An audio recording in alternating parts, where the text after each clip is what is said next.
So friends, now it is my pleasure to introduce the moderator for the next plenary session of our conference. She is Wardarina. She is the program manager at Asia Pacific Forum on Women, Law and Development. It is a regional network with more than 200 members in more than 30 countries in Asia Pacific. She has represented and facilitated the participation of APWLD members in many platforms and regional and international fora around the areas of inequality, land rights, environment, food sovereignty, and climate justice. She also represents APWLD as the co-chair of Asia Pacific Regional CSO Engagement Mechanism and was the former CSO regional representative for UNEP in 2015 to 2018. Wardarina, space is yours. Thank you so much, Romy, for your warm introduction. Hi, everyone. Good morning. Selamat pagi, teman-teman. Mabuhay, sawadika. I'm sitting here at my office in Chiang Mai, Thailand, and then I feel really, really honored to be here to moderate the first plenary. So first of all, I would like to welcome all of you to this session with the title Social Entrepreneurship and Cross-Sectoral Collaboration to ensure the recovery of social enterprises towards leaving no one behind in building back better and achieving sustainable development. So we just like a little bit intro from my end. We know that before the COVID-19 pandemic, the Asia and the Pacific SDG Progress Report 2020 detailed that the Asia Pacific region was not on track to achieve any of the SDGs by 2030. Social enterprises and social innovators were seen then as accelerator in achieving the SDGs. And now the COVID-19 pandemic happens and exposing the current systemic inequalities that we have, and then it potentially wipes out progress achieved by these accelerators. So in this session, it's very, very interesting session. Through our speakers' presentation and also contribution from all of you, hopefully later on, we want to discuss the barriers, challenges, but also potential for social entrepreneurship and cross-sectoral collaboration to assist social enterprises and the grassroots, the marginalized sectors that they serve towards inclusive recovery from COVID-19 and also to achieve SDGs. I believe the plenary will be setting the tone and then will be the starting point for the whole conference program. So we really have a very, very good speakers. Today we have three important speakers in the panel. The first speaker will be Biswanath Tiwari. He is the program specialist at the Inclusive Growth and Sustainable Development team of UNDP Bangkok Regional Hub. He writes analytical products, including UNDP flagship reports, Regional Human Development Report, and SDG report. And then also, Biswa also ensures the quality of National Human Development Reports and leads the work on the multidimensional poverty and social protection measures in UNDP Bangkok Regional Hub, and also provides support to country offices in programming and review and the follow-up of the SDGs. Another speaker that we have the second speaker, Chatna Gala Sinha. Yeah, I hope Chatna, you also turn on your camera now, yeah, for people to see. She is the founder and chairperson of Mandesi Bank and Mandesi Foundation. She is an activist, farmer, and banker. She is the recipient of the Nari Shakti Puraskar, India's highest civilian award for women who work in the women's empowerment. So it's really, really close with my heart also, the issue. She has served as a co-chair of the World Economic Forum in Davao in 2018, Switzerland, and as a co-chair of financial institution inclusion at the W20 Summit 2018 in Argentina. And then the last speaker is Marielisa Dakanai. Of course, that all of you know Lisa. She is the founding president of the Institute for Social Entrepreneurship in Asia, ISEA, and is a pioneer in social entrepreneurship education and research in the region. She is a social innovation thought leader of the year 2019, awardee of the Schwab Foundation for Social Entrepreneurship. And then Dr. Dakanai is also a mentor, coach, and leader in promoting dialogue and collaboration between the social enterprise sector with government, business, civil society, and academia to achieve greater impact. And then she also leads the social and community enterprise constituency of the Asia Pacific Regional CSO engagement mechanism, engaging the United Nations for the Agenda 2030 processes. Now we have 1 hour, 15 minutes or so for this session. It's quite a limited time, but I think that we have like some extra time from the opening, yeah. So I hope that we can actually have more time later on. And then also we have 3 speakers that going to present their presentation in 15 minutes for each. And then we will continue with the discussion. So this is also like the, what do you call it? Because we are now in the online discussion virtual meeting, we might want to use as much as possible the feature that we have here in Zoom, right? So while the speakers present, I would welcome you to use the chat box for any clarification questions you want to ask to the panelists.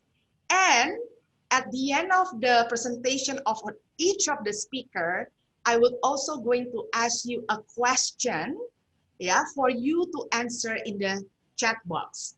And then we can use that as our standpoint of discussion later on in the discussion session. I hope that is clear. And then I'm not going to actually, delay anymore because we have really, really good presentations. I'm going to ask Bishwa, yes, Bishwa from UNDP, and then for the first presentation, I would like to ask, right, the Asia Pacific SDG Progress Report 2020 is actually already analyzes trends, data availability, gaps for monitoring progress toward the Sustainable Development Goals in Asia Pacific, and not only that, but also in its 5 sub-regions. Can you tell us, Bishwa, a little bit more about how Asia Pacific region fares in the progress of the SDG? And now with the situation of the COVID-19, what will be the potential impact to SDGs and how will the UN system address it? Thank you so much. Go ahead, Bishwa. Thank you, Madam Moderator. Hello, good morning, colleagues. Can you hear me?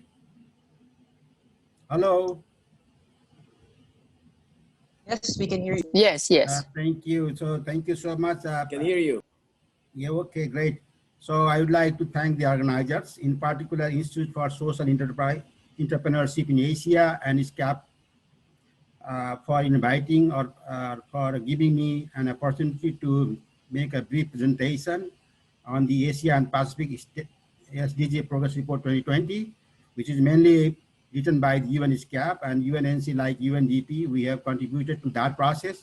Annually we produce, and we are also just starting for the preparation of the another one for 2021. So with this note, let me proceed. As Madam Moderator requested me, I'm just going to briefly present about the progress on SDG, and following to that, I'll be briefly talking about what the UN system is doing and what is the role of the social enterprise in that process. So with this introduction, let me proceed. So next slide, shall I control myself, Gomer? Yes. So as you know, in 2019, after 4 years, there was a assessment of the progress of the SDG at the global level. There were 3 reports produced globally. One is the important one is the UN Secretary General's report, which says that there are some improvement in the achievement of SDG, but there are many areas where we are lagging behind.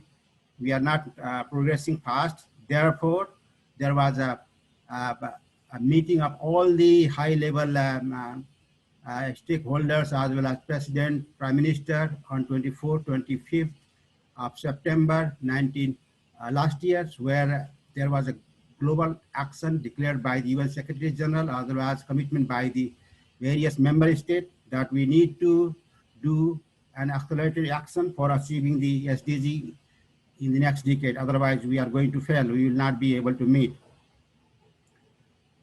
So following to that report, here in Asia and Pacific region, at the leadership of ISCAP, we worked on Asia Pacific SDG Progress Report. So as Rina, our moderator, already pointed out, we are actually not on track for achieving any of the 17 SDGs. So this is the first finding of that report. And the second finding is that, yes, there is also, I think, progress which is uneven across the 5 sub-regions, which is Eastern Asia, Central Asia, South Asia, Pacific. So similarly, there is also,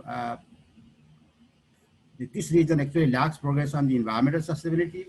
So compared to the economic sustainability, we are much behind in the environmental sustainability. More than that, we are not able to actually track the progress for many of the targets because of the lack of data. So these were 4 of the key findings of the Asia Pacific SDG Progress Report. Next slide, please. So let me just briefly speak here or show you in which goal where we stand. So frankly speaking, can you click once more, Gomer, please?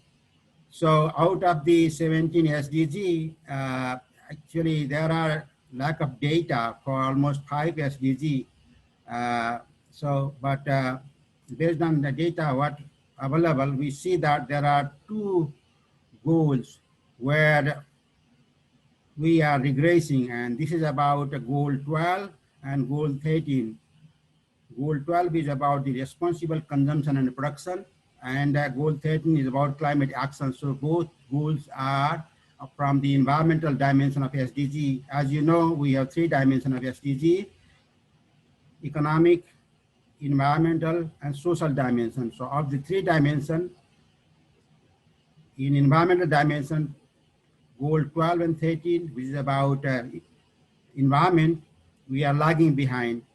So this shows that, frankly speaking, I mean, instead of making any progress, we are regressing in those 2 goals. And then there are other goals where we are making some progress, but in those goals also, I think goal 4 and goal 7, we are making some progress. Goal 4 is about education. Goal 7 is about energy. We are improving access to energy. Now, if we go by sub-region, so this slide shows sub-regional progress. So where we see that we are on track only in few goals, but there are many of the goals where the progress is stagnant. And there are also some goals where we are regressing, but there is a variation across this sub-region. For example, you'll be surprised, in Pacific, actually we are on track on goals at 12, but overall we are regressing. So the estimate is done by weighting with population. So although we are doing good in Pacific, but overall in Asia Pacific region on goal 12, we are regressing. So you see only very few goals on which we are on track. But again, I want to remind you that all these assessment and review or progress has been done using the data before the COVID. So this is a progress report which we prepared in 2019 using the data, I think, of 2019 at most, otherwise 2018 or even 2017. So because of that reason, these data are pre-COVID era data. So similarly, here we have progress by the target. You see in many of the targets, there is a lack of data. See, the black color shows that there are targets for which we don't have data. So whatever data we are available for some of the targets, you see there are very few blue or green, where we see that for those targets, we can maintain progress to achieve the SDG. And again, please note that this is actually an assessment before the COVID. So like we can actually attain the international poverty line or national poverty line, progress we can make by 2030 if we continue our progress. but this is an assessment before the COVID era. Now with the COVID, you know that there is another 100 to 500 million people, they are going below poverty line. So maybe difficult to achieve even this target. So actually COVID-19 has posed a significant impact on attaining the SDGs and its many targets, frankly speaking. So same with the case with, I think, goal 17, where, you know, there is a need for acceleration. None of the targets we are able to actually maintain the progress. Similarly, you see, I think, goal 5 on gender, goal 10 on inequality, where we are lagging behind. So there is a need for an accelerated action to achieve those targets and as well as SDG. Next slide, please.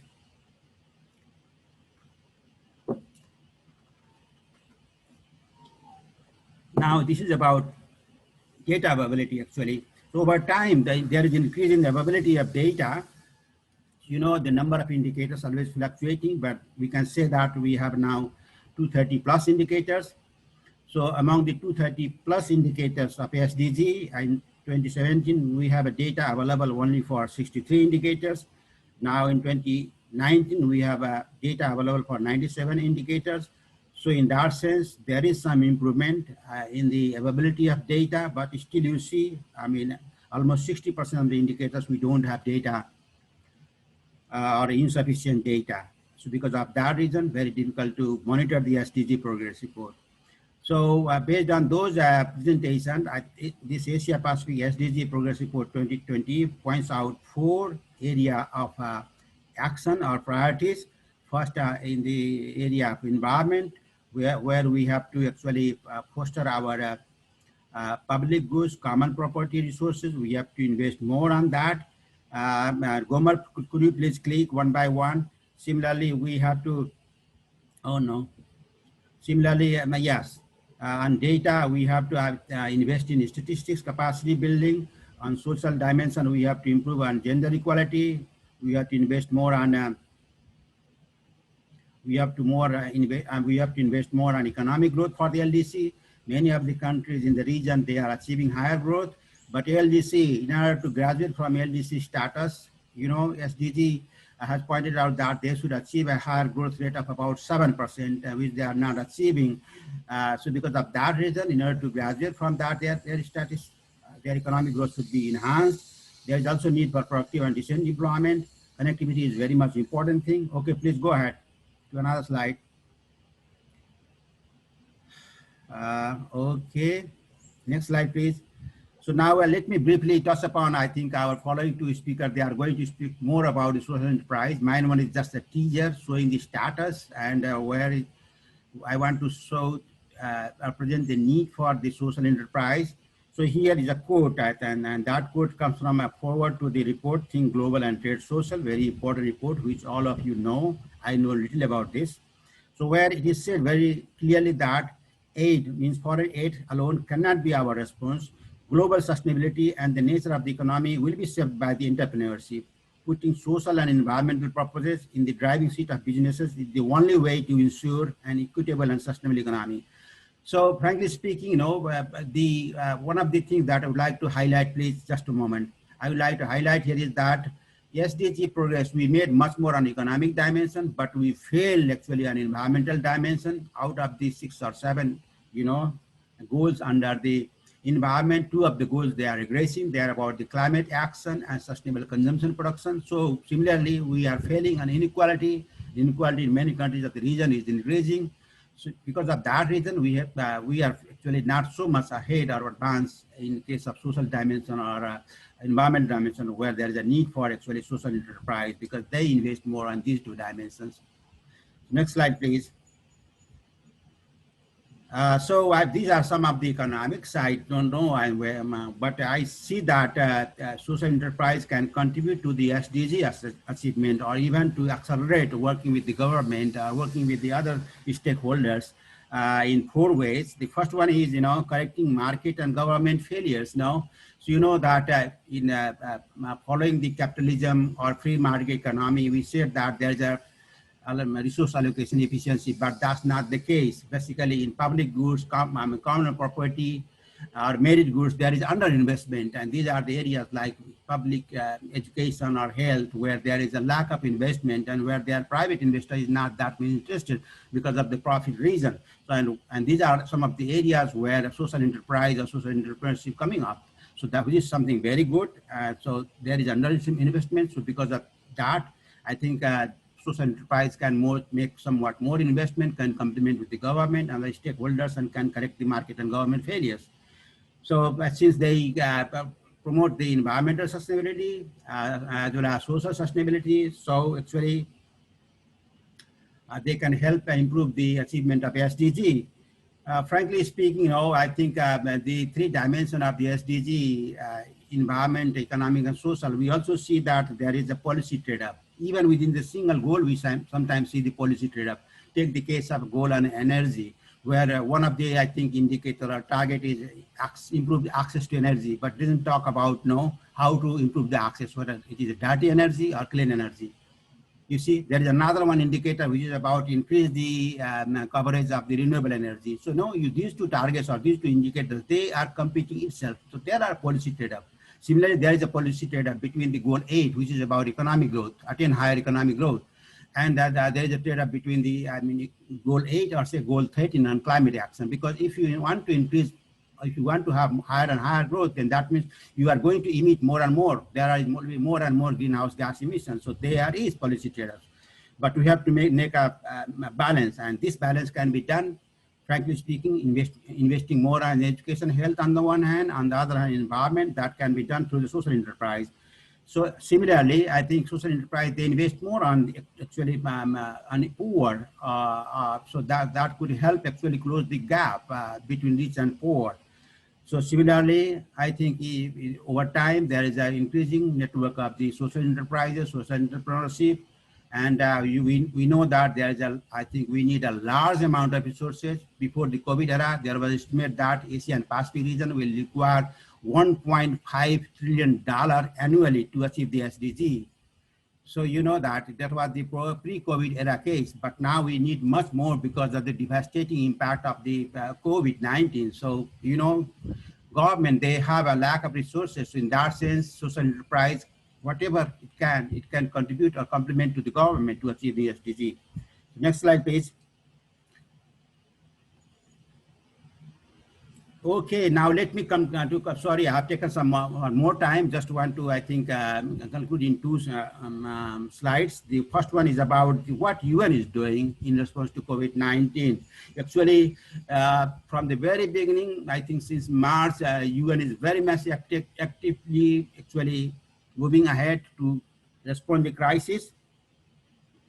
So when the pandemic, when the actually COVID-19 was declared as a pandemic, then UN moved ahead and actually advanced 3 types of response. One is a health response. This is led by the World Health Organization.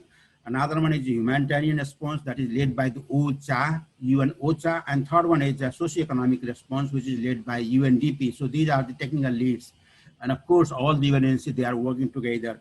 So, this COVID-19 is not only a health response, it is also a humanitarian crisis, it is also a socioeconomic crisis, frankly speaking. So in the beginning, we have a health crisis. Now it has become a humanitarian crisis. Now it has become a socioeconomic crisis. Actually, it was a longer time, more than 5 years, even beyond that, to post-COVID recovery. So in that sense, our Secretary General, he issued a socioeconomic response plan in April 2020. Following to that, all the UN agencies in almost all the countries of the region, they are doing several country impacts and need assessment. And those impacts and needs assessment, they are looking into what are the devastating social and economic impact of COVID and what are the needs of the countries. Based on that, they're also preparing socioeconomic response plan. And so this is done by the UN country team at the leadership of the UN Resident Coordinator Office with the technical lead of the UNDP. So this response plan, they are complementary to the government, various governments' effort. All the government, they have actually, have many relief and support measures already in place. So they will complement, I think, so this response plan, they will complement the government's effort. Now coming to the UNDP, you know, I forgot to mention in my earlier slide, there are 5 pillars of the UN response plan, and they are inner circle: the health, protecting people, economic response and recovery, macroeconomic response and collaboration, and building social cohesion. These are the 5 pillars of the socio-economic response, which was issued by the UN Secretary General. Now, UNDP, working with the UN country team, supporting in these 5 pillars. Besides that, UNDP, the outer circle, it has much more focus on the 4 areas of action, which is social protection, which is very much necessary to reduce inequality, to uproot the inequalities. Similarly, we are working on green recovery, green economy, which is very much important to achieve the SDG. We have to create a balance between the nature, society, and economy. And similarly, there is a digital divide. The role of digitization has increased during the COVID era, which, as we all know, and many of the poor and vulnerable groups, they lack broadband width, they lack the enhanced capabilities, although they have got a primary education, but they are not able to access the internet facility. Frankly speaking, they might have a simple mobile phone, but they may not have a connection in those internet. So there is a digital divide. So we have to do a digital disruption to close the gap and to mitigate the impact of the shock. Similarly, good governance, which is very much necessary, and this is one of the prime area, and where there is a need for building a new social contract. What we mean by new social contract is that the world is divided, developed country, developing countries, or within a country there is a division, there is a patriarchal society, so there is a gender inequality, there is a differences by the races, there is a colonialism still, I think, new forms of, so we need some sort of a new social contract, frankly speaking, in order to eliminate or reduce the discrimination across the nation as well as within a country. So thank you so much, and happy to explain or add something more. Any questions? Over to you. Thank you so much, Rina. Thank you, Bishwa. So thank you so much also for that wonderful and very, very helpful and remarkable data in the presentation that you just presented. We actually, in our civil society, we have been using the SDG Progress Report in all the year to actually really analyze. It has been a very, very useful resources also for the civil society for our advocacy. And then, but I also noted some of your key messages, and I noted that the reason of the lack of progress is also because of the lack of data, the lack of data. And also you mentioned in your presentation that goal 12 and goal 13 is actually regressing. And then I also noticed that goal 16, right, on the peace and governance is actually regress in all 3 sub-regions, which is the Pacific, Southeast Asia, and South Asia. So this is really also concerning, knowing that even before COVID-19, we are already regress or not meeting the progress of the 2030 agenda. And now the COVID-19 happened, it's really have an impact, especially for those social enterprises and innovators that has been, the accelerator for the SDGs progress. And then, so there is something that we want to actually take note. And then in our discussion within the civil society group and also with the other constituency group, we talk about why we are not able to progress in terms of the achievement of the Sustainable Development Goals. So I would like for the participants now to actually put in the chat box. I'm going to ask you the question, what do you think are the challenges and barriers? So we want to going into the deep, right? So it's not only the challenges, but also the barriers for social enterprise to contribute again in the implementation of the SDG, and particularly considering the impact of COVID-19 in the Asia Pacific region. We're going to use this as our point of discussion later on, not now. So please feel free to put it in the chat box. All right, so now I'm going to move on. Thank you again, Bishwa. for the wonderful presentation. I'm going to move again to the second presentation. I'm going to call on Chatna Gala Sinha. Chatna, hope I can see your face. Yeah, you are the founder of Mandeshi Bank and Mandeshi Foundation that really aims to economically and socially empowering rural women. And the bank itself, this is the amazing part, the bank itself is the first bank in India for and by rural women. And then that's really amazing and an issue really close to my heart. Can you explain a little bit on the work and initiative of Mandeshi Foundation and the story of how your group's initiative in recovering from the COVID-19 pandemic crisis? Go ahead, Chetna. Yeah, can you hear me? We can hear you very well, Chetna. Yeah. So, hi, thank you very much. And thank you for inviting me to this Asia conference. And it's a pleasure to share my experiences working with rural women. And as Bishwa pointed out, that there is a time now to rethink, redesign, reinvent, and address the digital disruptions also to achieve the Sustainable Development Goal. So I would just like to briefly share first what we are doing here with rural women in India, and then would also like to share how the grassroots leadership can show us some way ahead. So before coming to the work of Mandeshi, I would say, like, you know, what happened in COVID, and during that time, how women have been resilient. I mean, how the resilience have helped them to set up what they want. And yes, Gomer, go ahead with the next slide. I am going to talk about Rupali. This is a lady who is making masks every day, more than thousands masks. And actually, she was not making those masks before. She used to make Rupali used to make the school uniforms, and she had all machineries and produces school uniforms for the children. But in the outbreak of COVID, when the schools were closed, there was a complete lockdown in India, and she had all the clothes, but she didn't have a dinner on the table because all the school canceled her contract, and they said that anyway schools are not going to open, so we won't be able to buy uniforms from you. And then Rupali thought, what should I do now? And then she decided that she stood on the road and started selling some 100 masks she made, and she started selling those masks.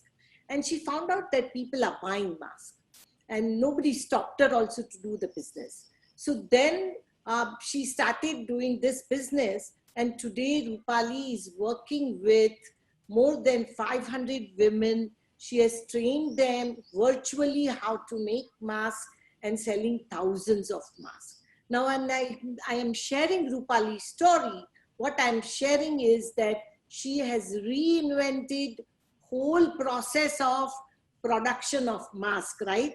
There's no big factory, nothing. Every day, thousands of masks are being produced and dispatched from these 500 women who are sitting at home and doing this business. So here, the learning for me was that we will have to redesign our processes, reinvent our patterns, and if we really want to achieve a sustainable development goal, because world will be different post-pandemic. And when I am sharing this, I would just like to share the story of our bank also, that how grassroots leaders are so important to understand the development, what they want. So can we go to the second slide? And this is this is a Kantabai, a poor vendor who came to me in 1996. And she said, I want to open a saving account. I was like, you know, Kantabai, do you even have a money to save? But she was insistent, and I felt and banks denied opening her account as she's not an affordable client. I felt Kantabai is not asking anything. So why not set up a bank for women like Kantabai? So I went with the women of the villages of India to the Reserve Bank of India to get the banking license. Our license was rejected because these women, they cannot read and write. They are poor. They have never been to the school, but they have been discriminated frequently. But you know what, when the license was rejected by the Reserve Bank of India, saying that how can these promoting members are non-literate, you know what our women said? That we cannot read and write, but we can count. And we went together to Reserve Bank of India and they challenge officer saying that we cannot read and write, we can count, tell us to calculate the interest of any principal amount without calculator and see who can calculate faster. Needless to say that we got the banking license, and I'm so proud to share with you that we have reached 600,000 women to support them to set up their business and have control on their lives. So these are the women who have now been not only just doing banking, but we are, yes, go ahead, Gomer, with the second slide. With this confidence of setting up the business, now we have a business school for rural women, 20 business schools across India, and we have radio, we have set up a farmer producer company, and we have set up a water banks. So these are the things and you know why, when we started radio, our women are using this platform to market their product. And I totally agree with Pishwa when he was saying that aid is not enough. Now the hardcore businesses will have to think of sustainable development goals. And here our women are not only just, you know, they are running their radio themselves. They are not experts. And you know what they say? Never provide poor solutions to poor people. They are smart. And I would just like to share another story of Rupali Shinde. Can you change the slide, please, Gomer? Rupali Shinde, these are the women who are doing the digital transactions every day. And how are they doing with the bank? So these women, they train themselves in digital banking. They have their all accounts on this cell phone. They are using the apps. And can you please change the slide? And so Mandishi has created the digital school for women. These women come, they take courses, and Rupali Shinde, who is actually has started a business of musical drums, and she comes from the very poor low caste community, but she sells the drums across the country. And she's also the leader of digital literacy program. She has trained 5,000 women in digital literacy. And when they use these cell phones, they do digital transaction. They say that these women, they say that our courage is our capital. And you know what?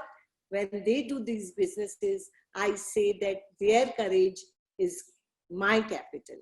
And Mandish is a homegrown organization, but our solution is very simple. Listen to women, give them capital, provide them business training, link them to the market, and they will learn from each other and lead this whole movement of grassroots leaders.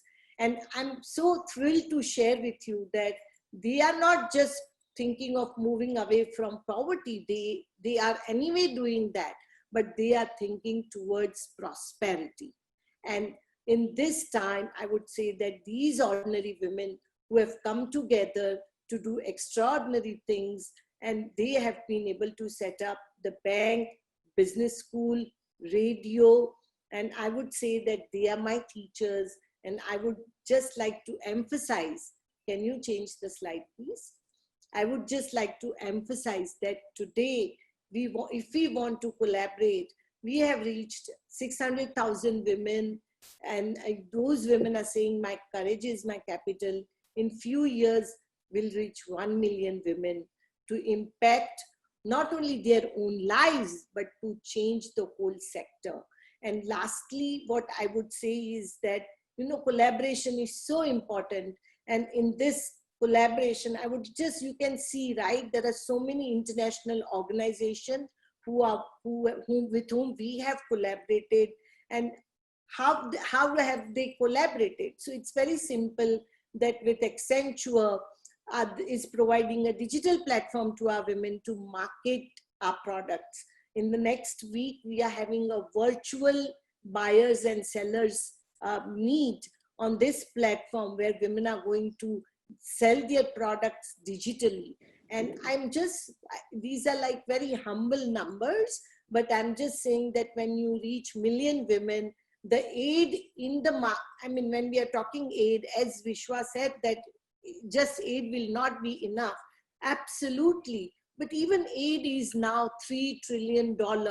The philanthropic money in the world is $3 trillion. Can you imagine? That is not a small number. It's a huge, but we have to be very strategic in using the philanthropic money and very social-centric in using the business money. And I feel that if we do the collaboration in very strategic way, I am sure with this grassroots leaders, I would just say that two things one has to remember when you're doing business, that never provide poor solutions to poor people.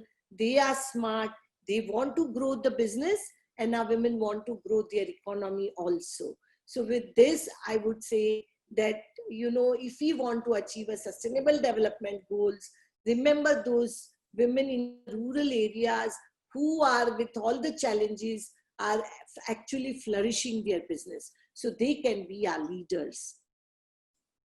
Thank you.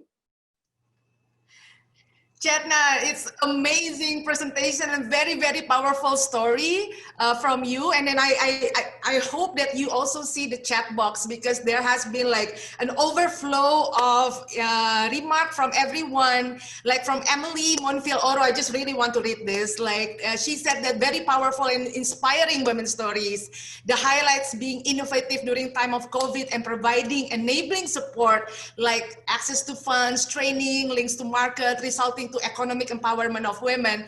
Thanks for sharing, Chatna. That's what Emily said. And then Michelle Lim is really liking what you said about my courage is my capital, and awesome for that. Thank you for such an inspiring story. And then, yes, this is a very grounded example from how the Mandesi Bank and how the foundation itself promotes the values of social equity, solidarity, sustainability, and cater to the unmet needs of the marginalized and most vulnerable sector, including women, but not putting them as a vulnerable, right? But also actually as leader, right? Leader, and then how we actually facilitate their leadership in the community, because in our belief also in my organization that we always believe that the grassroots, including the grassroots women, is actually the true means of implementation of the sustainable development goals. And then it's really the government really needs to facilitate support to this kind of women and that initiative in the really local level. So I'm actually also want to point out that the next HLPF 2021, which will be next year, the theme will be sustainable and resilient recovery from the COVID-19 pandemic. So it's going to talk about how we become resilient and how we become more recover sustainably, right? But among the 9 goals that they're going to discuss, Goal 5 is not even discussed. Goal 5 on the on gender equality is not included in the discussion on the resiliency and the recovery from the COVID-19 pandemic. So the story from Chatna is actually showing how wrong it is to actually not putting Goal 5 as a cross-cutting goal in this kind of discussion in the next HLPF. So there's a lot of things that we need to do, of course, for that. So now I also see a lot of, oh my God, this is very overflowing messages in the chat box. Thank you so much for that. We will get back to all of you when during the discussion. We hope that we have the time to actually read the questions, have our panelists to answer, and then also put your comments on the barriers and the question that I answered, I asked previously. Now for the second question that I'm going to ask based on Chatna's presentation, right, I'm going to ask you, to all the participants, we actually really also want you to hear your experience on the best practices of a very localized, very grassroots social entrepreneurship in contributing to inclusive recovery from the COVID-19, particularly to cater the needs of the grassroots and facilitate the leadership of the grassroots. This is the time for you to put in the chat box. Please do. We're going to have a discussion later on that. Again, thank you, Chatna. I'm so happy, yeah, to be able to facilitate this session and then meet a very inspiring women. Now we're going to move on to presentation number 3. And then we have Dr. Dakanai, Lisa. Lisa, I hope that I can see you in the video. Great. Lisa, I took a glimpse of your presentation. Now, there you go. We already have it there in the screen. I took a glimpse of your presentation last night and really intrigued by the title, right? And then you put social entrepreneurship and cross-sectoral collaboration as pathway to inclusive recovery and building back fairer. Wow, right? So it's kind of different with the building back better that we have been hearing in the last high-level political forum, the last Asia-Pacific Forum on Sustainable Development.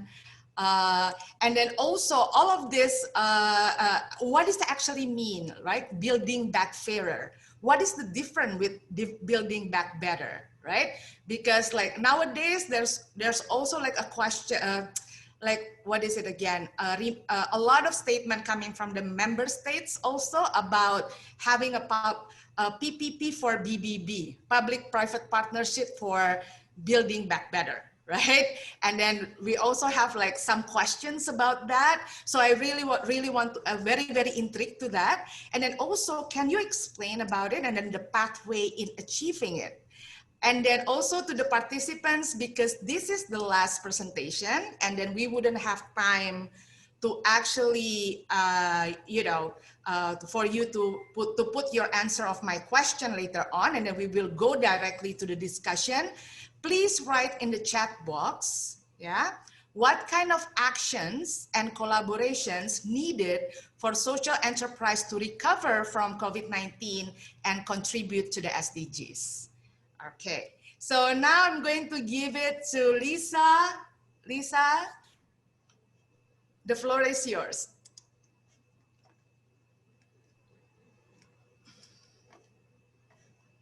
Yes, I'm here, Rina. Yes. Thank you very much, Rina. And good morning and good afternoon, depending on your time zone. My presentation is about social entrepreneurship and cross-sectoral collaboration as pathway to inclusive recovery and building back fairer. We're coining the term fairer because I think social enterprises have a very critical role to play in terms of addressing inequality as a social problem. Next slide, please. Just before the pandemic, the Institute for Social Entrepreneurship in Asia, as well as UNSCAP, were about to co-convene and launch the development of SDG acceleration platforms. What were these? So much has already been said about social enterprises as accelerators of the SDGs. So that ISEA, the Institute for Social Entrepreneurship in Asia, was actually wanting to collaborate with UNSCAP to launch and as well as develop platforms for acceleration. This was also in recognition of the important contribution of social enterprises and the potential of social enterprise multi-stakeholder platforms in collaboration with other stakeholders as game changers of the Sustainable Development Goals. So these SESDG acceleration platforms before the pandemic included sustainable livelihoods and women's economic empowerment led by ISEA, SISIP, and Pinas Wadaya, a health for all platform led by Dompet Duafa, a social enterprise education and decent work platform led by Human Nature and the Asia South Pacific Bureau for Adult Education, and a sustainable consumption and production and circular economy platform led by World Fair Trade Organization Asia, and last but not the least, the Philippine Rural Reconstruction Movement and Rural Reconstruction China were actually wanting to develop a social entrepreneurship, rural revitalization, and youth platform. Of course, these platforms were not launched in March. No? As you know already, we have rescheduled the March conference where they were supposed to be launched and developed to this conference today. And what we had was the pandemic, of course. And the pandemic had actually affected very gravely social enterprises. For example, in a survey that we did in the Philippines, no, about 4%, only 4% of social enterprises had experienced positive impact, with 96% feeling a major downturn to some downturn. In terms of sales and revenues, only 7% of social enterprises increased or had no effect in terms of their sales and revenues, while the rest, no, 93%, actually had a downturn of a decline of 100% or less than 50% or above 50%. So at the same time, the impact of COVID-19 on social enterprises were actually differentiated. Same study in the Philippines, we noted that there were internal and external factors that affected how social enterprises were impacted, as well as the poverty sectors were impacted about the pandemic, and also how they were able to respond to the pandemic. I will not be able to discuss all of this, but for example, in terms of the internal factors, the level of social enterprise maturity and sustainability, including the diversity of their income sources and the extent of their digital and ICT integration, was actually a very important factor in their capability to respond. And then the nature and extent of partnerships and relations with resource institutions and government, meaning to say, those who were connected with resource institutions and governments were actually able to respond better. Among the external factors that were quite obvious was the nature, type of product and service or value chain or economic subsector where the social enterprise was situated, as well as the nature of the market and the distance from the sources of the inputs, no? In terms of so as you can see, both this combination of internal and external factors created a differentiated impact on social enterprises and the poor, but all told, 96% were still gravely affected. So in terms of the requests or the asks of social enterprises in terms of how they could respond to the pandemic better. Next slide, please, Gomer. Over 70% of social enterprises said that they needed grants. Over 60% wanted to develop common strategies and responses. And over 50% wanted to actually have opportunity assessment and strategic planning assistance. About 50% wanted technological as well as networking assistance for adjusting their marketing and operations. Close to 40% wanted emergency loans, tax relief, and debt relief. Next slide, Gomer, please. Next slide, please. So in terms of the responses, the Institute for Social Entrepreneurship in Asia launched the COVID-19 Social Enterprise Response and Visioning Effort. This was actually mentioned by Dean Louis, our chairperson. And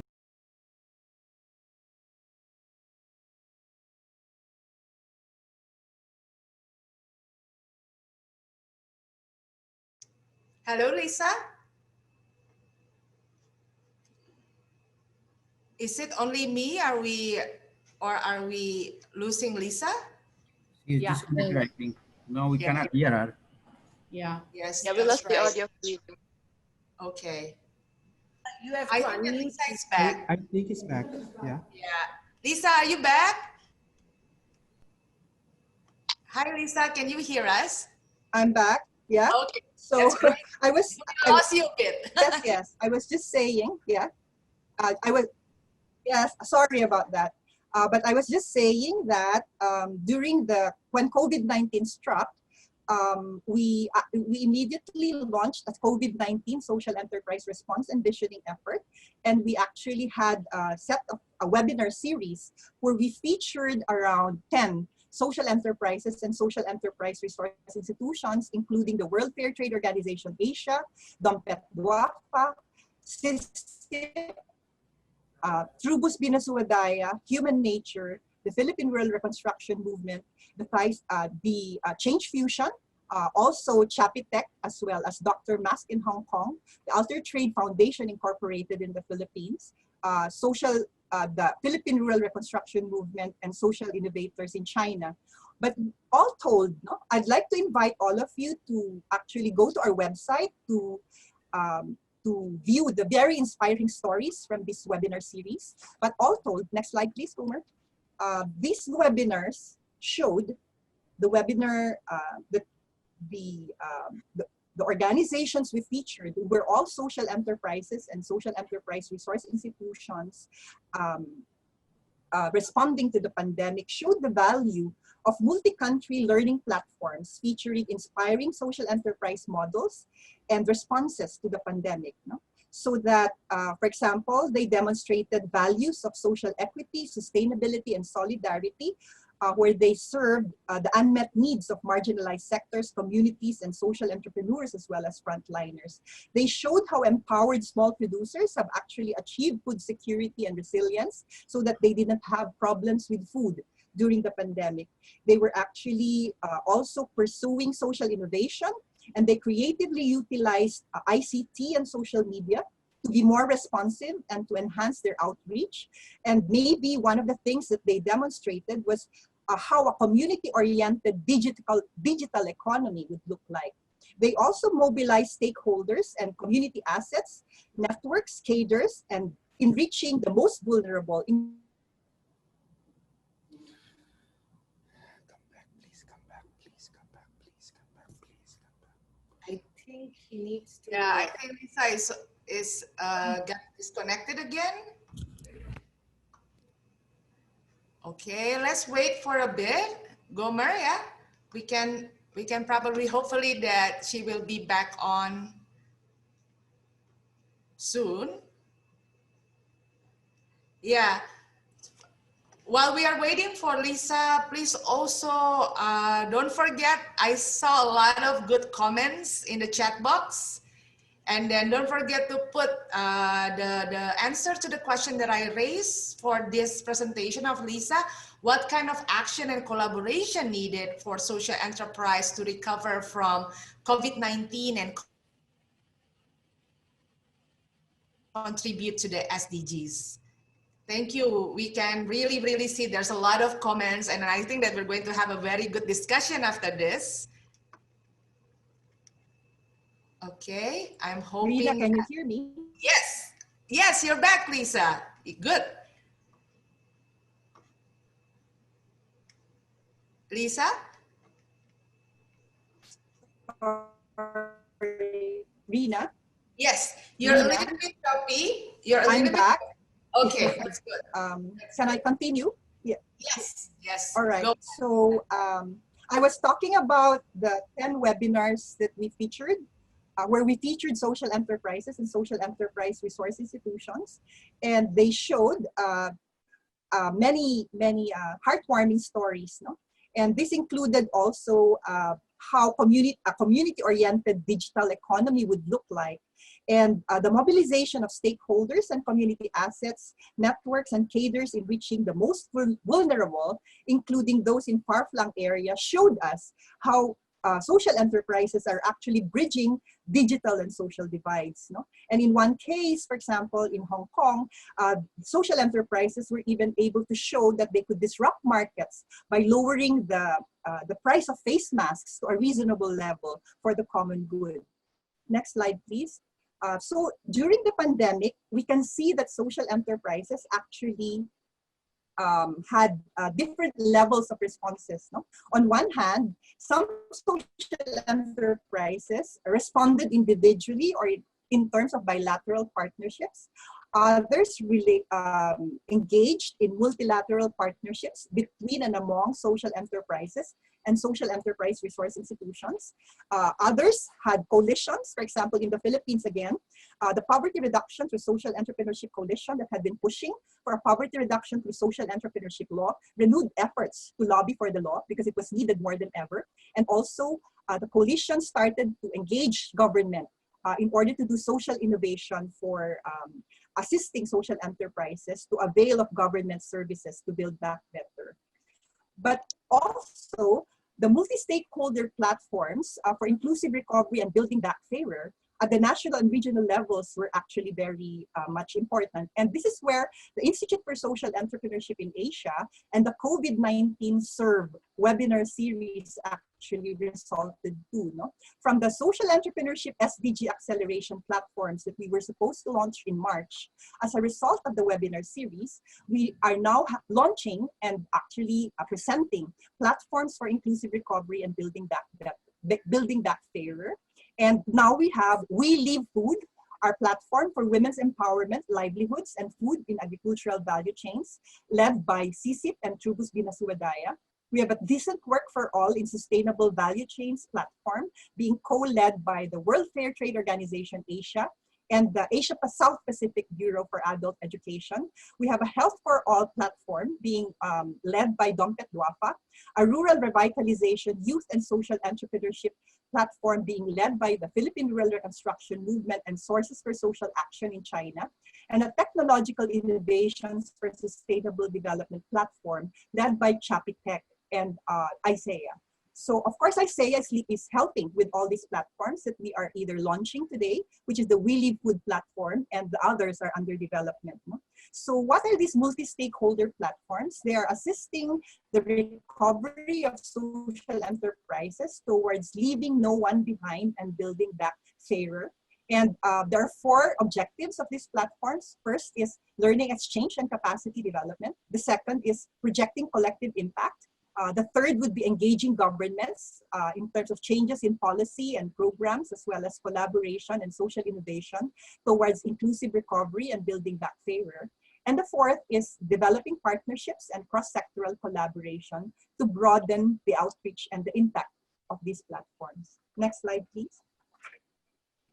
So the sustainable development goals that these 5 platforms shall be contributing directly to will be the SDGs linked to pandemic recovery, although we actually added gender equality as an important 10th SDG. No? So these are the SDGs of no poverty, zero hunger, good health and well-being, reduced inequality, decent work and inclusive growth, inclusive and sustainable industrialization and innovation, responsible consumption and production, sustainable communities and climate action, and of course, women's empowerment, peace and justice, and strong institutions, as well as partnership for the goals. So this is actually a conference where we will be launching the We Live Food platform.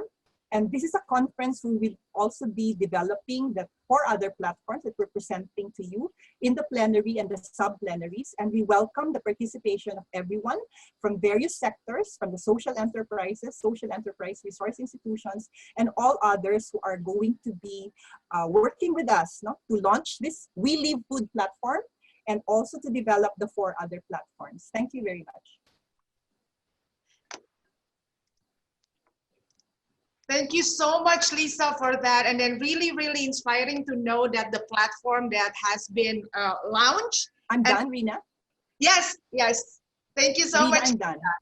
Yes, thank you, Lisa. Can you hear me? Can everyone hear me? Yes, yes. Checking my audio. Thank you so much, Lisa. And then I also hope that you read the chat box. Maybe not, so I'm going to read it for you. Like some of them is very, very appreciate your very elaborate presentation. And then also like for instance, like I think this Emily who said that very interesting and substantive presentation, Lisa. The analysis of the factor are most useful and can guide action. I really totally agree with that. And then it's really good to actually look at, based on the survey, and look at what is actually need from the social enterprise. And then also organizing platform are definitely brilliant ideas as venues for learning exchange, partnership, and growing a community of practice for social enterprise. That is really great, Lisa. So I think that that's the whole 3 presentation that we have. And then now it's 10:38 my time. So it means that it's 11:38 Filipino time. We're going to actually have like more time for discussion session. I hope that's okay. Is that correct, Gomer? I can go on until 12:15. Yes? Okay, thank you.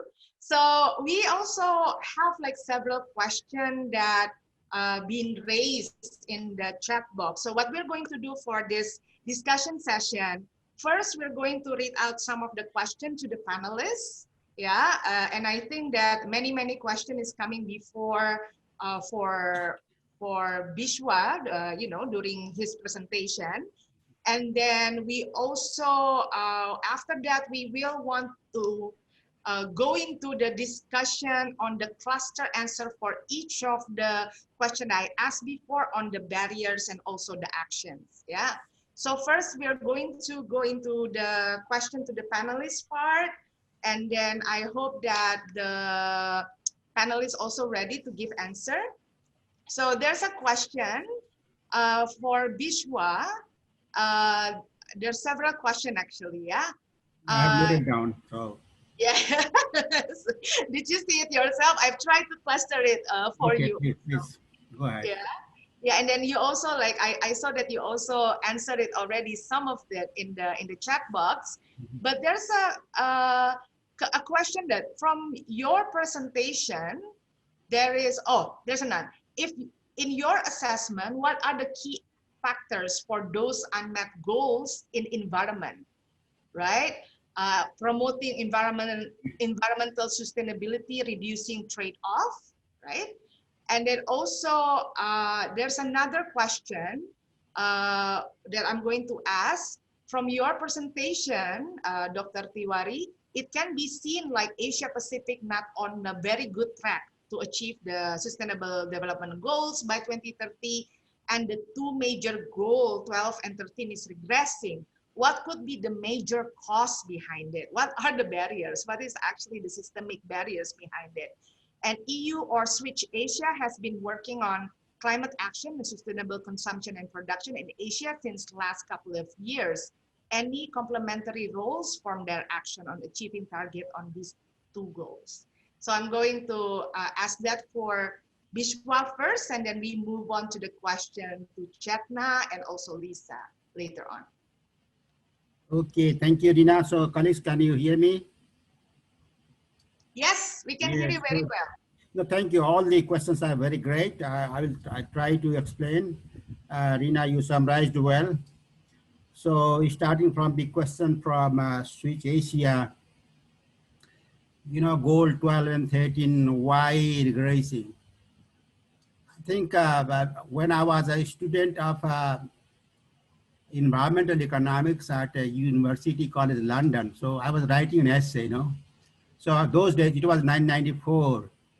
So I was writing that the environment is still a luxury in countries like, I'm LDC, I come from LDC. So that was the case, I think, those days. So, you know, I think there was a less investment and there was so much destruction of the forest, natural resources those days. So environmental conservation was actually in some sense, there was in the government policy, but no environmental protection, frankly speaking. And this continued a long way. Even I think when I was writing the climate change report in 2012, where we talked about the common but differentiated responsibility, where we interpreted saying that, okay, I think in Asia and Pacific, there are 2 big countries, 2 giants, if they do not reduce the greenhouse gas emissions. So irrespective of whatever the developed part of the world or developed countries doing, we are not going to meet the goal. So, and then there was a humongous, you know, comments, criticism to UNDP, frankly speaking, from the Indian newspaper. So you see that, you know, at you know, I think in the developed countries, they polluted, why we should not. But now time is changing. The same countries like China and India, they are very much responsible now. They have a specific targets to mitigate their impact of the climate change. They also have a target for reducing DGSG. So now you know that. Why, I mean, we are regressing on goal 12 and goal 13. So the first thing is that we are less aware of this in the beginning. Not only a government, but even a people, but over time, there is a humongous awareness creation by various environmental agencies, as well as a Switch Asia program, which I know very well since 2007, when actually I laid a project on environmental sanitation for South Asia. So those, I know since those days, they are focusing more on sustainable consumption production. They're making a big effort. Even I think a couple of years ago, I have a presentation on ASEAN, and where I see that Switch Asia is making a significant contribution towards that end. But the important point here is that unless the government make a significant effort, you know, I mean, development partners like Switch Asia, they can contribute a complement to the government initiatives.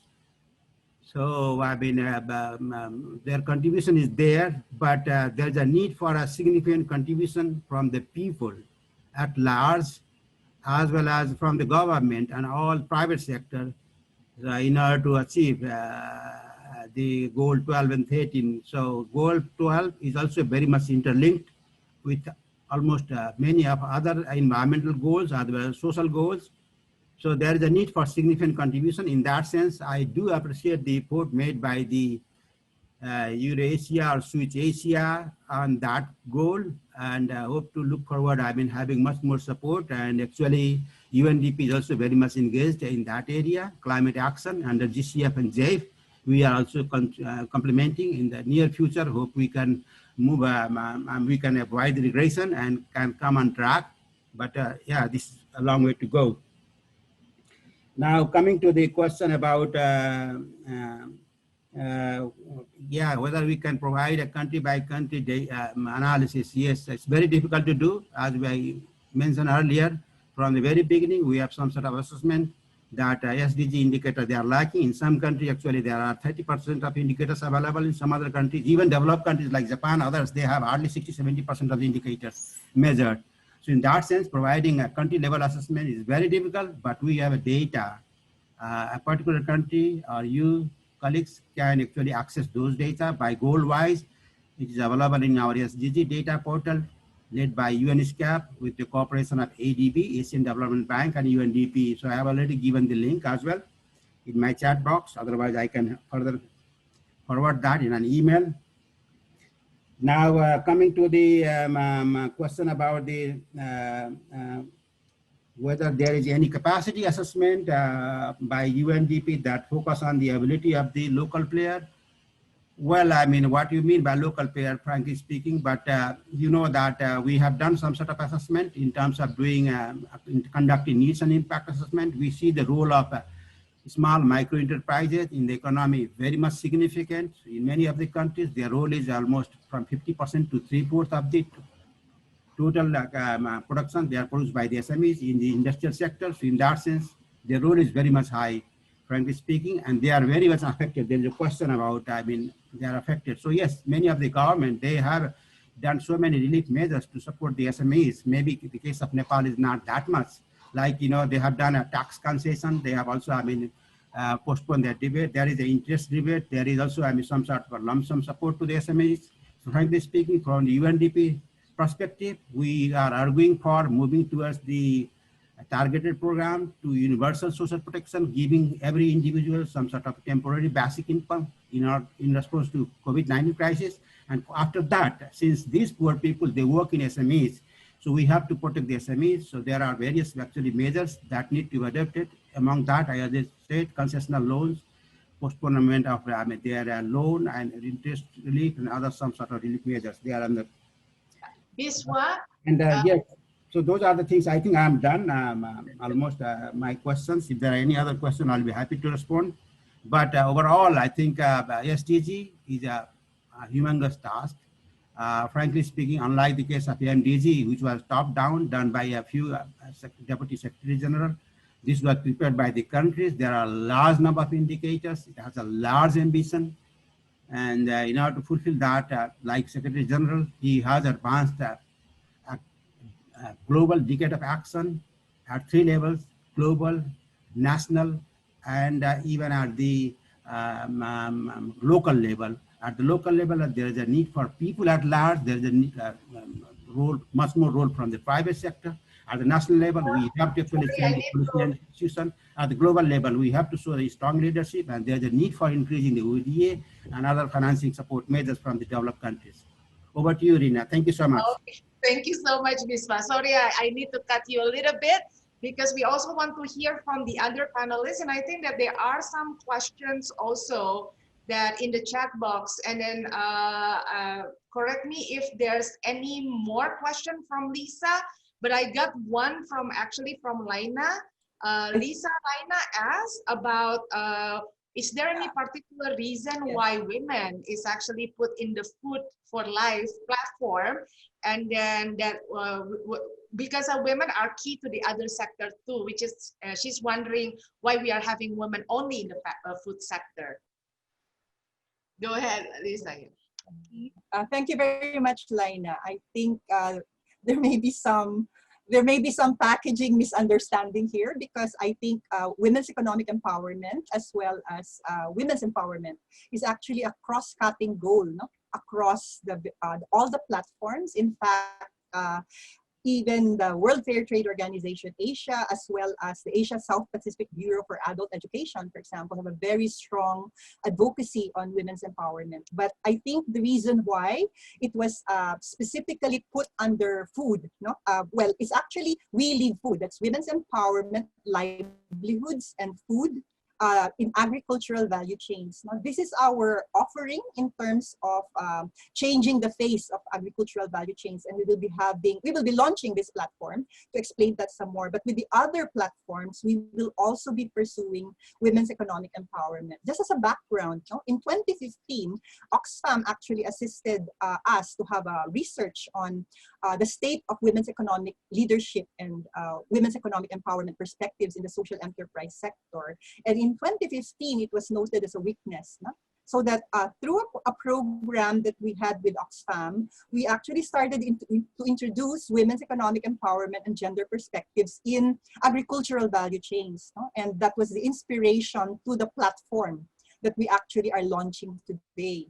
However, such will also be pursued by the other 4 platforms. No? Of course, there's a differentiated appreciation as well as capacities on women's economic empowerment. But I am happy to note that all of our leaders in the platforms, most of the leaders in the platforms are actually very, very conscious, no, of the need to pursue women's economic empowerment and gender perspectives in all the platforms. So ISEA, as an institution that's also doing cross-cutting work across the platforms, is committed, no, to actually push this as an agenda in all platforms rather than just where we are. Thank you. Thank you so much for that, Lisa. And then I think that there's no question I see for Chatna. Yeah, so I'm going to move ahead. Later on, Chatna, you can also put your comments on the discussion that we're going to have in relation with the barriers and also the actions. So based on the Rina. Yes, Rina. Yes. Rina, there's also actually a question on gender-based violence. Okay. May I respond to that? I saw a question on gender-based violence. Sure, Lisa, go ahead. Yeah.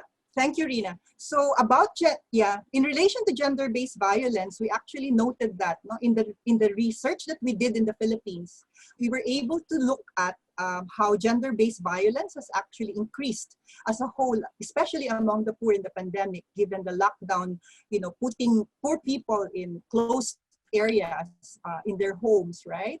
But what is very noteworthy in the research is that what we found to be very encouraging is that social enterprises that had a gender responsive and transformative program had actually women coming out and saying that during the lockdown, they did not experience difficulties with unpaid care work and gender-based violence in their context. No? And that's because of the prior gender program that had already been implemented in their social enterprise and among their stakeholders. So that is actually the inspiration now for us to push for SAGE. No?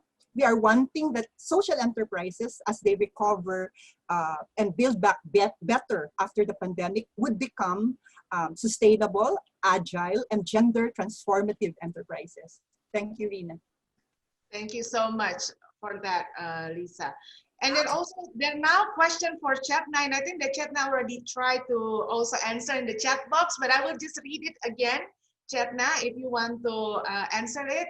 Chatna, can you talk a little bit more about the digital literacy program that you have, and then also what kind of digital skill that were taught and as a user of their own business? Yeah, this is a question from Laina Green, and then also, okay, there's a comment from Julian about there's a compilation of ethno-fat medicine and paravet that involve inputs all over Asia.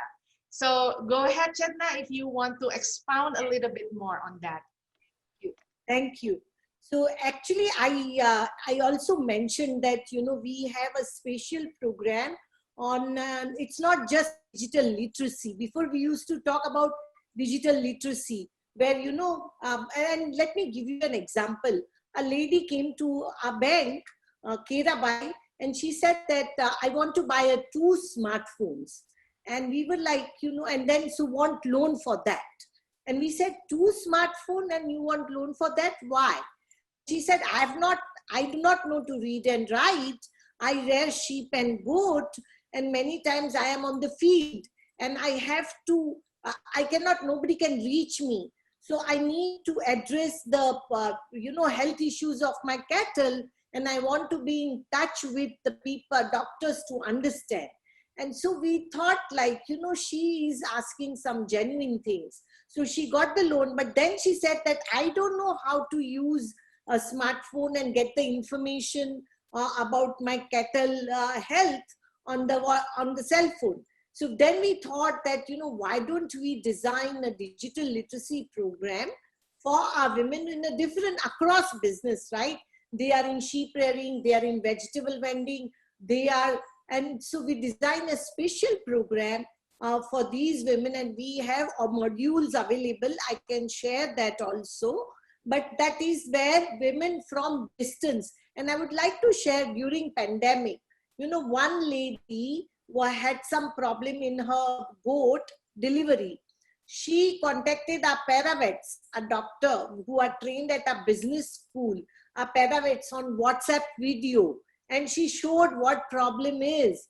And then on the other side, our paramet actually from WhatsApp video mentored her that how should you deal with this problem. Now, when I'm saying this, what I mean to say is that there is a time to reinvent thinking about all these programs which we have of skilling also. It's everything will have to be digitized, right? And when you do digital literacy program, you will have to create the modules which talk about, which show you the videos, which talk about the questions and say that how do you address this video. And I will give you another example that this lady who is doing agriculture, Manisha, and she actually sells milk. And when she sells milk, she has all her data on the smartphone. And we have created those apps that every day you enter your data, how much milk you have sold, this is the bill, and she sends the bill to the buyer and tells him that send me digital money. Why? Because it's not only digital literacy, right? You have to create a whole ecosystem digitally. So if she gets money digitally, she will be able to pay digitally. And there's no point in talking about digital literacy unless you create that whole ecosystem digitally. So I do think that it's not just digital literacy, it's not just teaching, it's actually create a platform where everybody can participate, connect those knots, and provide the whole digital ecosystem.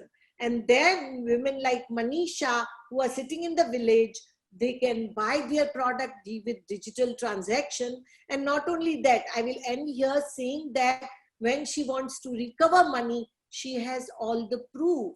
See, poor are always cheated, right?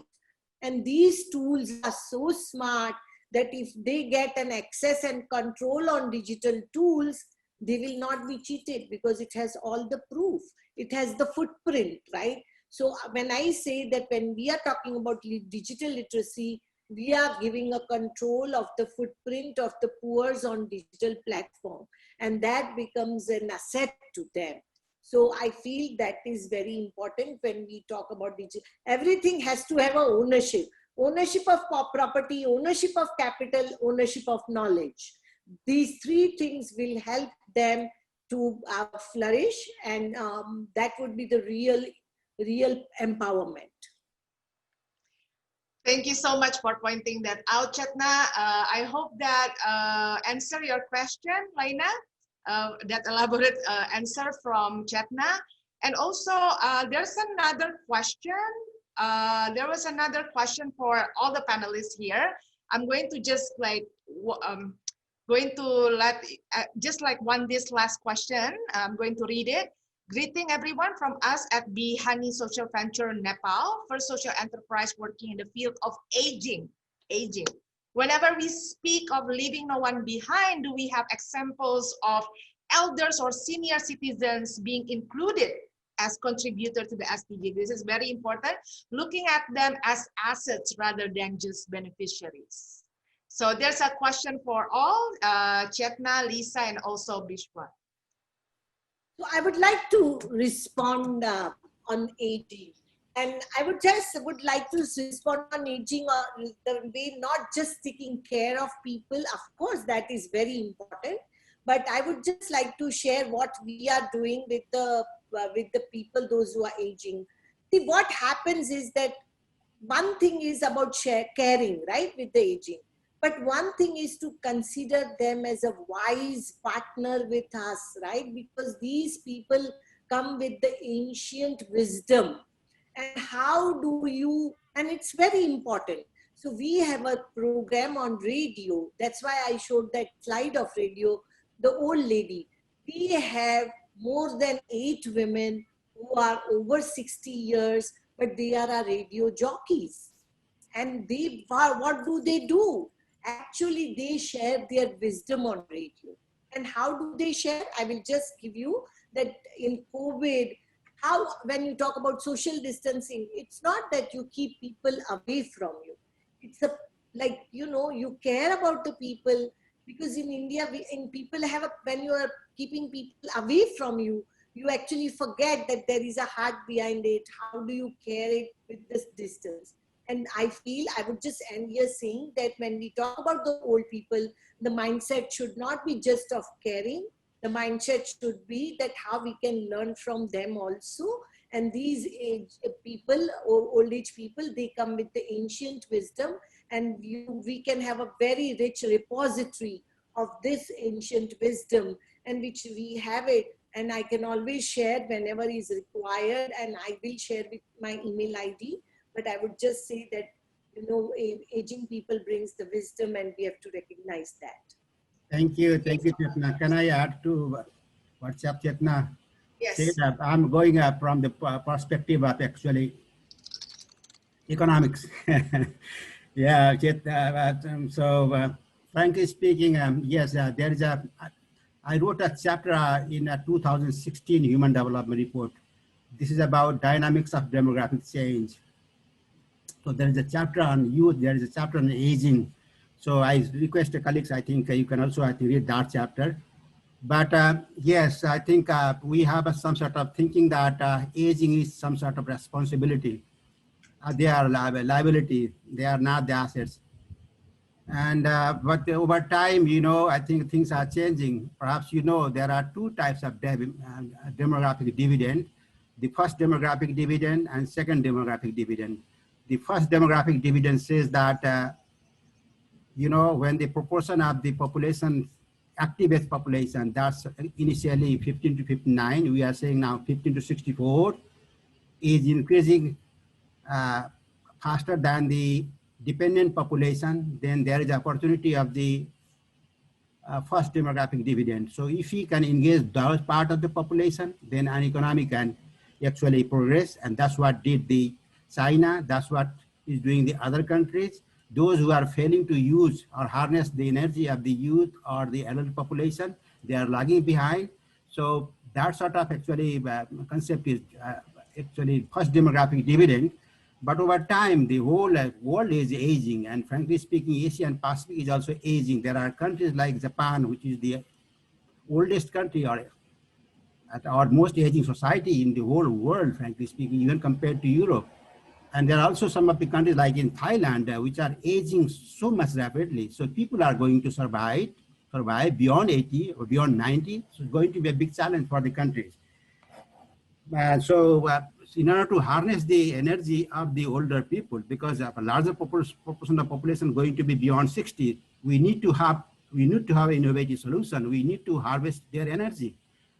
So because of that reason, I think there is another concept which is coming, known as a second demographic dividend. The first thing is that generally people, they retire at the age of 60, so they have accumulated some savings. So those savings can be harnessed for the benefit of the country, for the benefit of society, as well as we need to actually, over time, there is so much digital revolution, and these older people, they are not able to accommodate with this disruption in digitalization or technology. So their skill need to be enhanced, and they can be re-engaged actually in social enterprise for promoting the social cause or for promoting the environmental cause, or say social cause.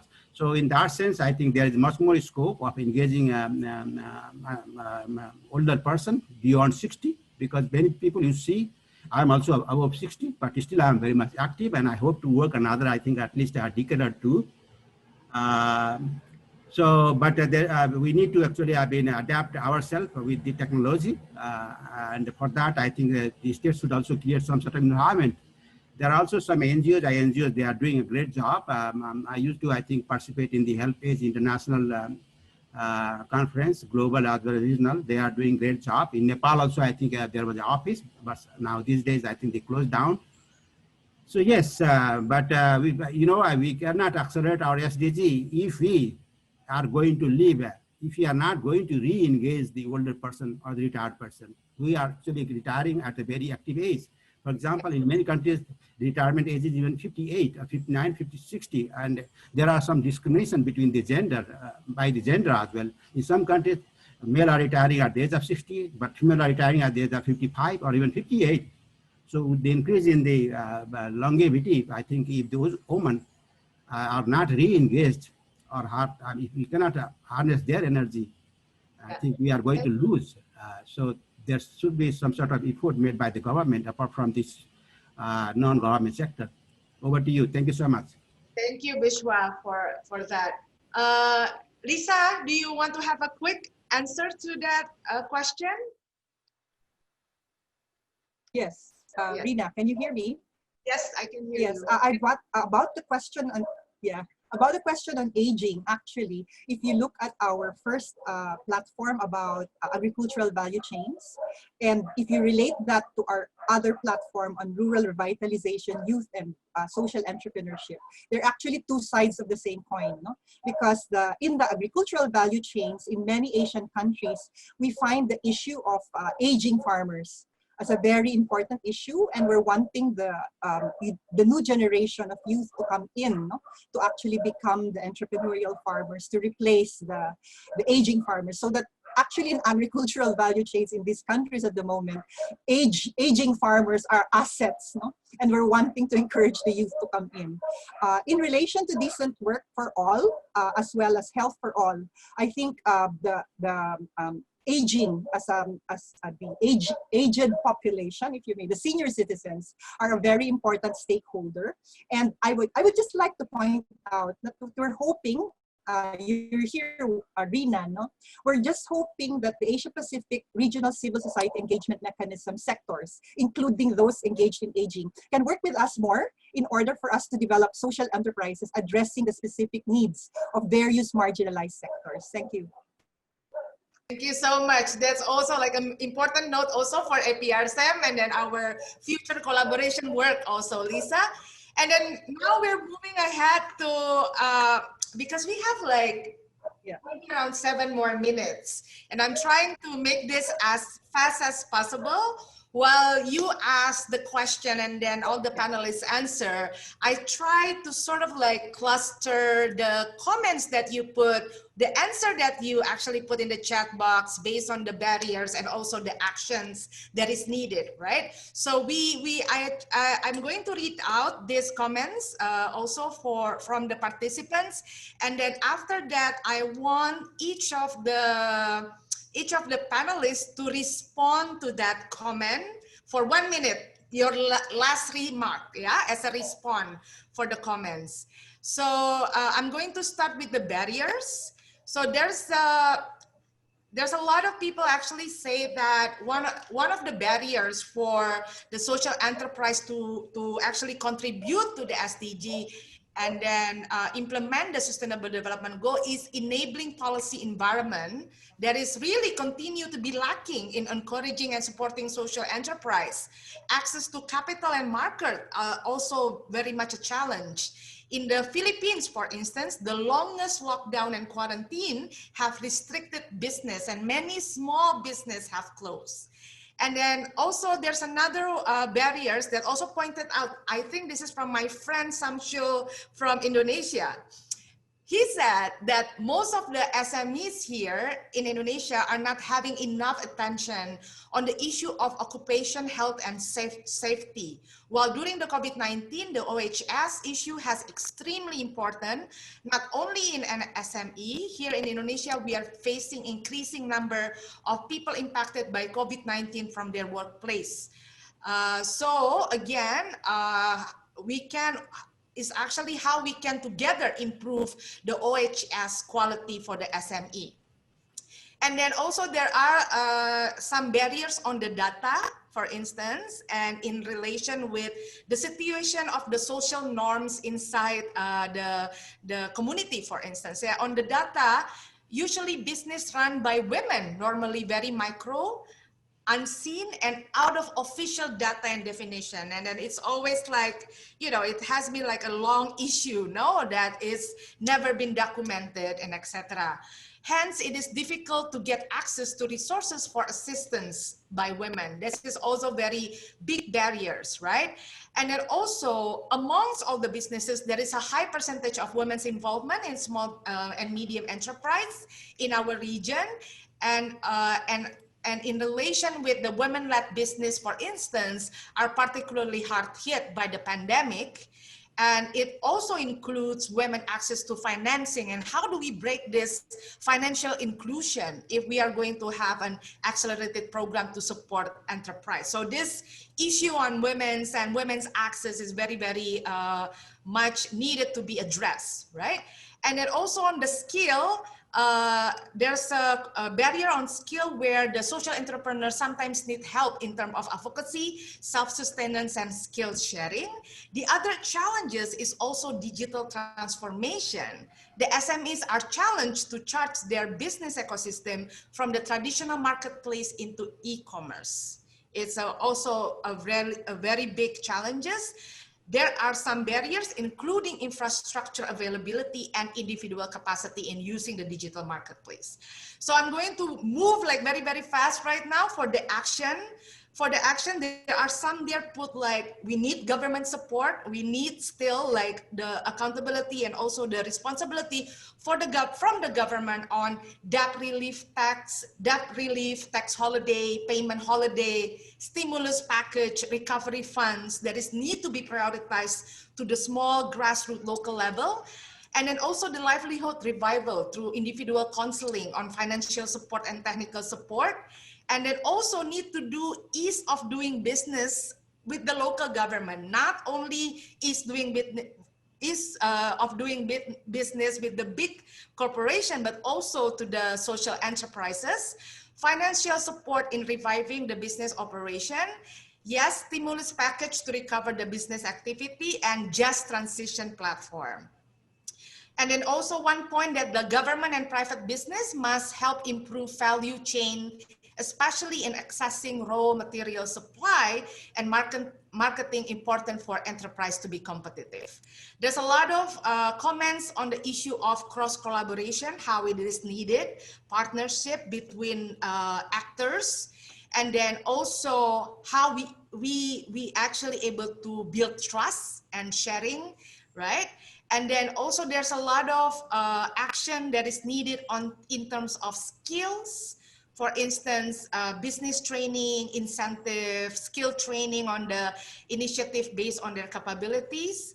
But there are also a lot of things that talk about the political, like spirit of the social enterprise, that they need to collaborate with the organization with the same vision and mission under the social solidarity economy paradigm, focus on gender-based violence, and then really look into the gender equality, investing in social good, and also that maybe easily end up being the best strategies for small and large businesses, even long after the pandemic comes to an end.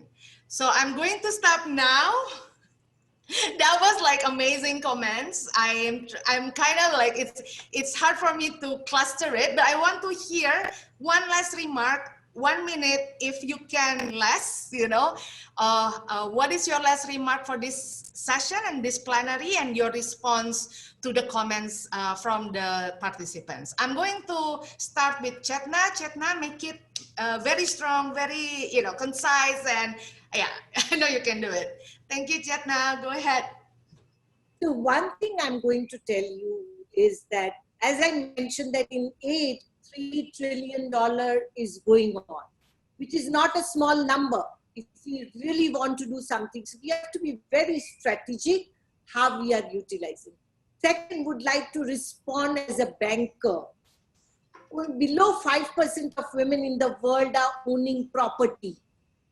How do you create collateral for these women? It's not easy. As a banker, I would have that thing that I may lose money if there is no collateral. So I would say and visualize that government should come with innovation, create those guarantee fund for the banks, be guarantor of these women. You don't have to pay to them. They will actually repay their loan. Just give a guarantee. You may not have to pay money. Create those guarantee fund. Bank will give money to small and medium enterprises if they have some guarantee. Women do not get support. They don't own property and they don't get support from the family. So government should come forward, create those guarantee funds. Bank will give the loans. Okay. Thank you so much, Chatna. Now I'm going to call for Bishwa. Bishwa, keep it short and concise. Yeah. Thank you, Rina. Thank you, distinguished participants. Very great comments, very useful remarks. I agree whatever, Rina, you read now. Yes, so all those comments are very much instructive and providing the guidance to realize the principles of leaving no one behind of the 2030 agenda. So, there are various ways of defining this leave no one behind. At the individual level, there is actually by gender dimension, by age group dimension, these are the people which are left behind, woman, older person, they should be taken care of. And similarly, if you come at the enterprise sector, yes, I do agree. There are very much good comments, frankly speaking. SMEs or the social enterprise, they are lagging behind compared to the big houses. So in that sense, I think the government is the lender of the last report. They should, I think, create the enabling and promising environment to support those who are lagging behind or left behind. And yes, I think that some progress has been made, but much has to be done at the country level. Similarly, I think even if you go at the higher level, there are actually countries across the countries. Some countries are left behind. So we have to also improve the governance at the regional level as well as the global level. So we need the good governance, not only at the country level, but also at the regional level and also at the global level in order to actually realize the SDG, including the social and environmental goals apart from the economic goals. Thank you. Thank you, Biswa. Now the last speaker, Lisa, your last remark. Thank you, Rina. Yeah, I'll be very short and I will focus, I think, on answering the point regarding enabling policy and access to markets and capital. And in relation to the platforms that we are launching, we are hoping that UNSCAP will make good its commitment that it made this morning, that they will be more active in engaging governments and building their capability for developing social enterprise policy.